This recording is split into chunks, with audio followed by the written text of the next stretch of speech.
closer look now at what's on President Biden's agenda during the course of this trip.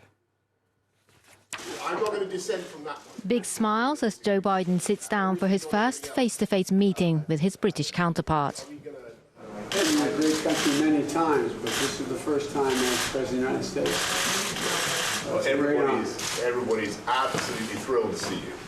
We're thrilled to meet your wife. But Boris Johnson is the man Biden once called a physical and emotional clone of Donald Trump.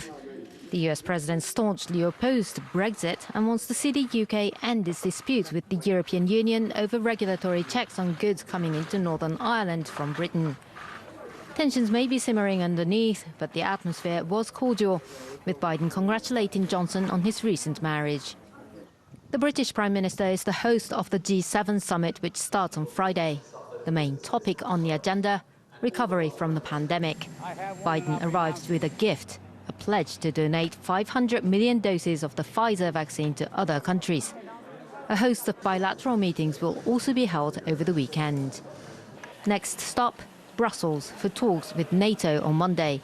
US ties with the military alliance were strained under Donald Trump, and while that's expected to change under Biden, he still needs to appease NATO partners who felt blindsided by a rapid decision to withdraw US troops from Afghanistan.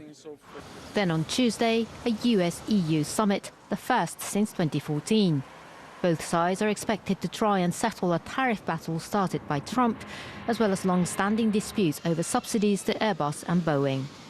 Rounding off the trip is what many diplomats consider the main event, a meeting with Vladimir Putin in Geneva. Biden is expected to challenge the Russian leader on issues such as the country's military involvement in Ukraine, a recent spate of cyber attacks, and the jailing of opposition leader Alexei Navalny. Well, the COVID-19 pandemic is going to be front and centre at the G7 summit. And with that in mind, President Biden says the US is taking major steps to bring about an end to the pandemic. We announced that we would donate 80 million doses of our own vaccine in-house now to supply the world by the end of June. Many of these doses are shipping to countries around the world as we speak. And today, we're taking a major step that will supercharge the global fight against this pandemic. In my direction, the United States will purchase an additional 500 million doses from Pfizer vaccine, that will donate nearly 100 low and lower middle income countries. They will be the beneficiaries. President Joe Biden speaking there. Now, the French health authorities have announced the latest COVID-19 figures. There have been 4,475 new cases, as well as 68 more deaths from the virus during the last 24 hours.